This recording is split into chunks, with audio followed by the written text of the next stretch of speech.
What I'm about to share with you will fundamentally change how narcissists treat you. Carl Jung discovered something profound about human psychology that most people never learn, and by the end of this video, you'll have the exact words that make narcissists respect you instantly. But first, let me tell you what happens when you get this wrong. You've probably experienced it. That moment when someone dismisses you, talks over you, or treats you like your feelings don't matter. And here's what most people do: they either explode in anger or shrink into silence. Both reactions feed the narcissist's need for control. But Carl Jung said something revolutionary: everything that irritates us about others can lead us to an understanding of ourselves. He understood that narcissists aren't just difficult people, they're wounded individuals operating from a place of deep insecurity, and they're testing you to see if you'll validate their distorted sense of power. Here's what you need to understand, and this will shock you. Narcissists don't actually want to destroy you. They want to control you. And the moment you understand this distinction, everything changes.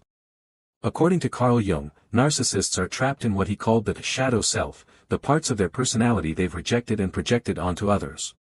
But here's the key that most people miss. When you react emotionally to a narcissist's behavior, you're actually giving them exactly what they want. You're confirming their belief that they have power over your emotional state.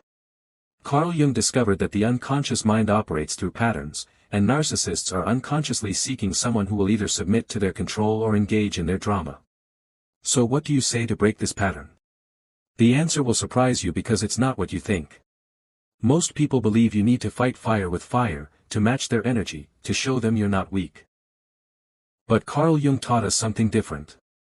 He said, the meeting of two personalities is like the contact of two chemical substances. If there is any reaction, both are transformed. Here's the exact phrase that changes everything. When a narcissist tries to diminish you, dismiss you, or control you, you look them in the eye and say, starting today, I'm done having these kinds of conversations with you.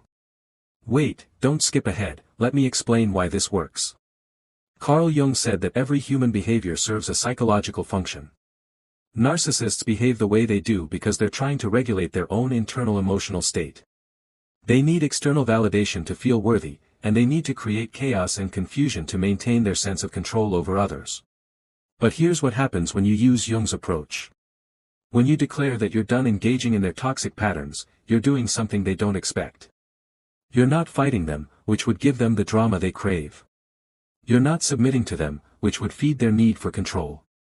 Instead, you're operating from what Jung called individuation, the process of becoming your authentic self by refusing to participate in destructive dynamics. This phrase works because it does three things simultaneously, and this is crucial. First, it establishes absolute finality. You're not negotiating or explaining, you're declaring a new reality. Second, it removes their power source.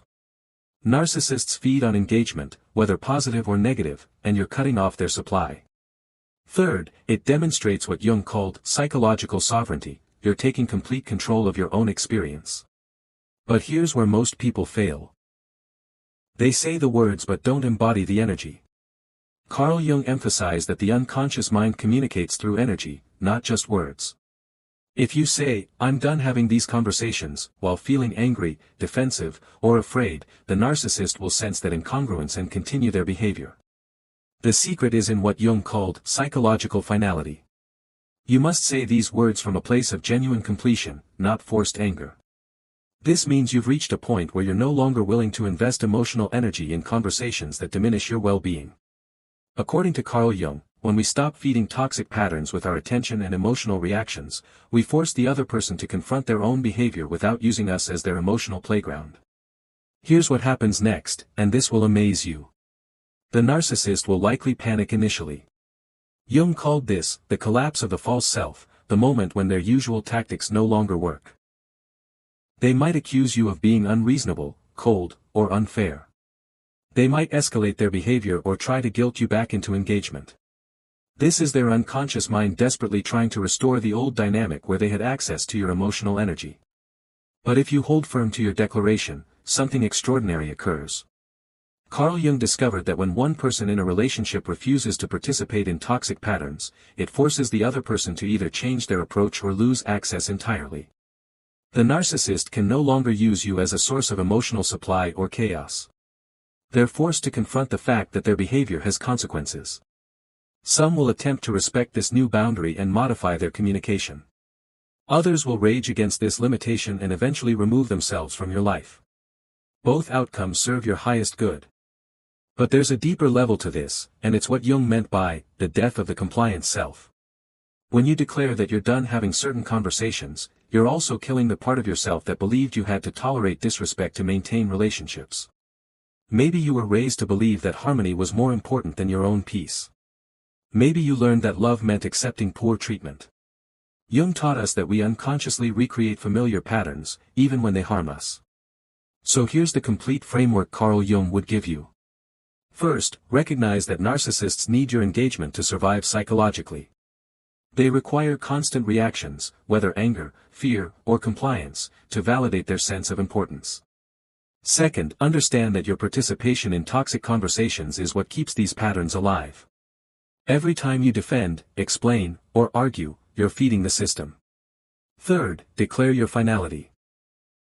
Use the phrase, starting today, I'm done having these kinds of conversations with you, and mean it completely. But here's the most important part, and this is what Jung meant by true psychological liberation. This isn't just about silencing narcissists. It's about becoming the person who no longer tolerates conversations that diminish your spirit. When you embody this level of self-respect, when you operate from absolute clarity about what you will and won't accept, you naturally repel people who seek to drain your energy through conflict and chaos. Carl Jung said, until you make the unconscious conscious, it will direct your life and you will call it fate. Most people experience toxic relationships as something that happens to them. But Jung taught us that we're unconsciously participating in these dynamics by continuing to engage in conversations that we know will lead nowhere productive. The moment you truly understand this, everything shifts.